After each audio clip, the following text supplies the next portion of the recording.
Assalamualaikum warahmatullahi wabarakatuh. Selamat pagi untuk anak-anakku semua. Di sini saya akan bahas materi ekonomi bisnis untuk pertemuan yang keempat. Monggo silakan dilihat.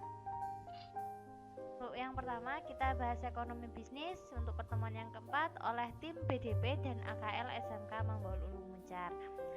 Oke, selanjutnya yang di sini saya akan bahas pembahasan KD. Yang pertama yaitu KD 3.4, menerapkan hukum permintaan penawaran, konsep elastisitas dan harga keseimbangan pasar. Jadi untuk pertemuan yang sebelumnya saya kan sudah bahas permintaan. Jadi saya akan bahas yang hukum penawaran. Oke, selanjutnya untuk KD 4.4 yaitu menentukan tingkat elastisitas permintaan, penawaran dan harga keseimbangan pasar pada suatu produk. Oke, selanjutnya saya akan bahas untuk indikator 3.4. Yang pertama yaitu siswa mampu memperjelas hukum permintaan, penawaran, konsep elastisitas dan harga keseimbangan pasar. Dan yang kedua, siswa mampu menentukan hukum permintaan, penawaran. Dan yang ketiga yaitu siswa mampu menguji hukum permintaan dan penawaran.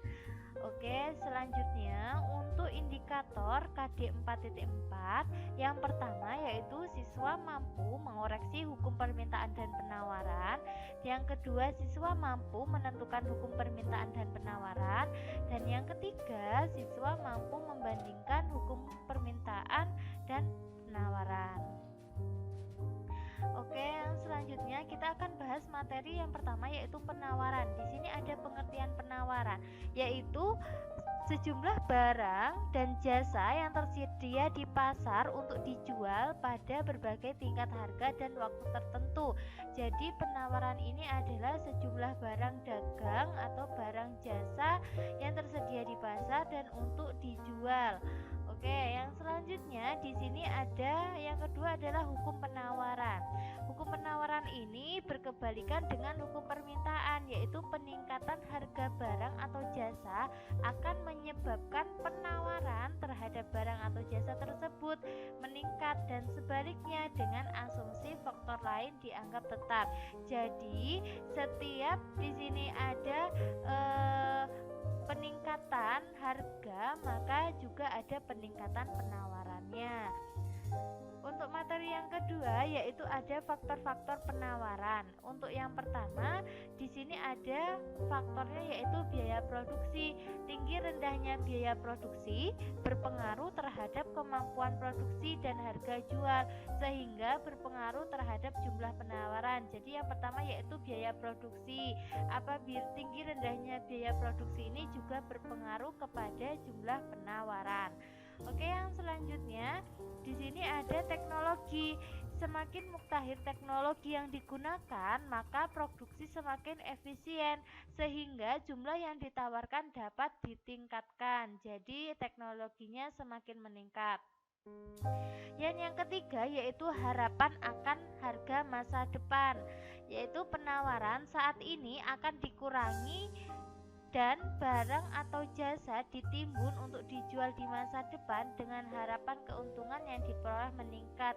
Jadi biasanya pada tahun ini barang tersebut harganya rendah, tapi untuk tahun berikutnya bisa meningkat atau bisa pun naik. Oke, untuk selanjutnya di sini ada gambar yang pertama yaitu ini gambar dari price dan quantity.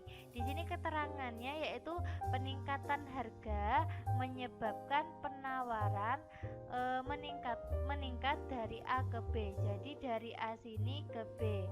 Dari peningkatan harga, apabila harga tersebut meningkat, maka penawarannya akan semakin meningkat.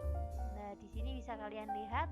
Oke, yang selanjutnya yaitu gambar kedua. Di sini bisa kalian lihat ya. Keterangannya, perkiraan peningkatan harga di masa mendatang mengurangi jumlah yang ditawarkan saat ini. Di sini dari A ke B.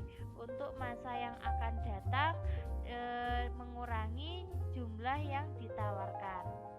Oke, bisa dilihat. Oke, terima kasih untuk materi penawaran ini. Semangat belajarnya dan selalu jaga kesehatan. Sekian dari saya. Wassalamualaikum warahmatullahi wabarakatuh.